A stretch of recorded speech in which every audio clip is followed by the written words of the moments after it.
ಇಂದು ಅಥಣಿ ಗ್ರಾಮೀಣ ಸರ್ಕಾರಿ ಕನ್ನಡ ಹಿರಿಯ ಪ್ರಾಥಮಿಕ ಶಾಲೆ ಗುಂಡದ ಲಕ್ಷ್ಮಿ ಶಾಲೆಯಲ್ಲಿ ವಿಜೃಂಭಣೆಯಿಂದ 78ನೇ ಸ್ವಾತಂತ್ರ್ಯೋತ್ಸವವನ್ನು ಆಚರಿಸಲಾಯಿತು. ಫೋಟೋ ಹಾಗೂ ಧ್ವಜಸ್ತಂಭದ ಪೂಜೆಯನ್ನು ಎಸ್ಡಿಎಂಸಿ ಅಧ್ಯಕ್ಷರು ಹಾಗೂ ಸೇರಿದ ಗಣ್ಯರು ನೆರವೇರಿಸಿದರು. ಧ್ವಜಾರೋಹಣವನ್ನು ಎಸ್ಡಿಎಂಸಿ ಅಧ್ಯಕ್ಷರಾದ ಶ್ರೀ ಶಿವಗೊಂಡ ಬಿಕ್ಕಾಣಿಯವರು ನೆರವೇರಿಸಿದರು. ಗುರುಗಳಾದ ಶ್ರೀ ವಿ ನಾಗನೂರು ಸ್ವಾತಂತ್ರ್ಯದ ಕುರಿತು ಸಂಕ್ಷಿಪ್ತವಾಗಿ ವಿವರಿಸಿದರು. ಕಾರ್ಯಕ್ರಮದಲ್ಲಿ ಪಂಚಾಯಿತಿ ಸದಸ್ಯರಾದ ಅಪ್ಪಾಸಾಬ್ ಕೋರಿಶೆಟ್ಟಿ, ಕೇದಾರಿ ಮುಚ್ಚಂಡಿ, ಸದಾಶಿವ್ ಅರ್ವಾಡೆ, ಬಸವರಾಜ ಬಾಡಗಿ, ರಾಮಪ್ಪ ಬಾಡಗಿ, ಶಿಕ್ಷಕರಾದ LV Talewad, MS Dodmani, Archana Kamble, SDMC ಅಧ್ಯಕ್ಷರು, ಉಪಾಧ್ಯಕ್ಷರು ಸೇರಿದಂತೆ ಇನ್ನು ಅನೇಕರು ಉಪಸ್ಥಿತರಿದ್ದರು.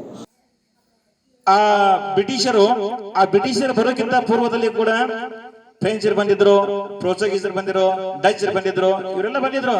ಆದ್ರೆ ಡಾಮಿನೇಟ್ ಆಗಿ ನಿಂತದ್ದು ಈ ಯುಕೆದವರು, ಇಂಗ್ಲೆಂಡ್ದವರು, ಈ ಬ್ರಿಟಿಷರು, ಇಂಗ್ಲಿಷರು ಅನ್ನುವಂಥವ್ರು ಇಲ್ಲಿ ಡಾಮಿನೇಟ್ ಆಗಿ ನಿಂತುಕೊಂಡು ಸುಮಾರು 339 ವರ್ಷಗಳ ಕಾಲ ಅಂದ್ರೆ 1602ರಲ್ಲಿ ಬಂದು 1947ರವರೆಗೆ ಇಲ್ಲಿ ತಳ ಊರಿ ಇಲ್ಲಿನ ಸಂಪತ್ತನ್ನೆಲ್ಲ ಕೊಳ್ಳೆ ಹೊಡೆದು ಅನಿವಾರ್ಯವಾಗಿ ಏನೋ ಇಲ್ಲಿಂದ ಹೋಗ್ಬೇಕಾಯ್ತಲ್ಲ, ಆವಾಗ ಮಾತ್ರ ಇಲ್ಲಿ ಅವರು ಕಾಲನ್ನ ಕಿತ್ತರು.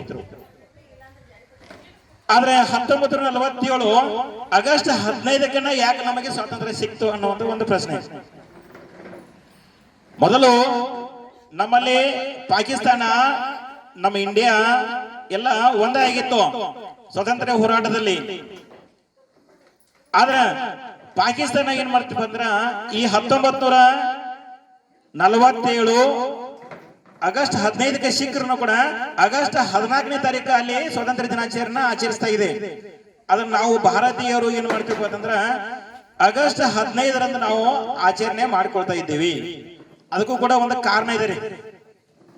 ಹೆಂಗಪ್ಪ ಅಂತಂದ್ರ ಬ್ರಿಟಿಷರಿಗೆ ಎಷ್ಟೊಂದು ಒತ್ತಡ ಇತ್ತಂದ್ರೆ,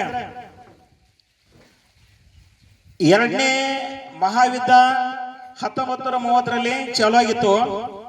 ಅದು ಮುಗಿಬೇಕಾದ್ರೆ 5 ವರ್ಷ ಬೇಕಾಯಿತು. ಸುಮಾರು 1945 ಆಗಸ್ಟ್ 15ರವರೆಗೆ ಆ ಯುದ್ಧ ನಡೀತಾ ಇದೆ. ಇಷ್ಟು ಹೊತ್ತಿಗಾಗಿ ಅವರು ಅನೇಕ ವಸಾಹತುಗಳಿಂದ ಸಂಪತ್ತನ್ನ ಗಾಳಿ ಮಾಡಿಕೊಂಡಿದ್ರಲ್ಲ ಬ್ರಿಟಿಷರು, ಅದೆಲ್ಲನೂ ಆ ಯುದ್ಧಕ್ಕಾಗಿ ಖರ್ಚಾಗಿ ಹೋಗಿತ್ತ. ಈ ನ್ಯಾಟೋ ಪಡೆಗಳು, ಮಿತ್ರ ರಾಷ್ಟ್ರಗಳು ಎಲ್ಲ ಕೂಡ್ಕೊಂಡು ವಿರೋಧಿ ಬಣದ ಮೇಲೆ, ವಿರೋಧಿ ದೇಶಗಳ ಮೇಲೆ ಸಾಮೂಹಿಕವಾಗಿ ಯುದ್ಧವನ್ನ ಮಾಡ್ತವೆ. ಕೊನೆಯಲ್ಲಿ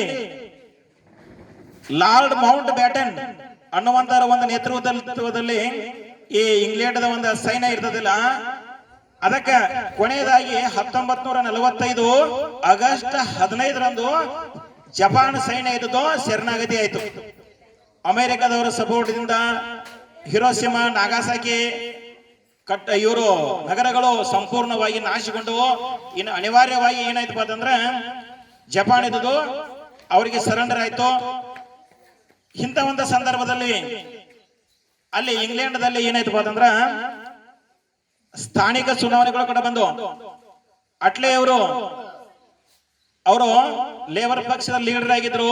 ಅವರು ಒಂದು ಅಜೆಂಡಾ ಏನಾಗಿತ್ತಪ್ಪ ಅಂತಂದ್ರ. ಬ್ಯೂರೋ ರಿಪೋರ್ಟ್ ಸುಕುಮಾರ್ ಮಾದರ್, ಭಾರತ ವೈಭವ news, Athani. Thanks for watching. Read, discuss and debate with editor Dr. Yan Prashant Rao. Wanted reporters in print, digital and visual media for Bharat Vaibhav Daily Newspaper, BV News 5 Channel and BV Fast Web News from all the talukas of Karnataka, Goa and Maharashtra. If interested, send your resume to 9019229369.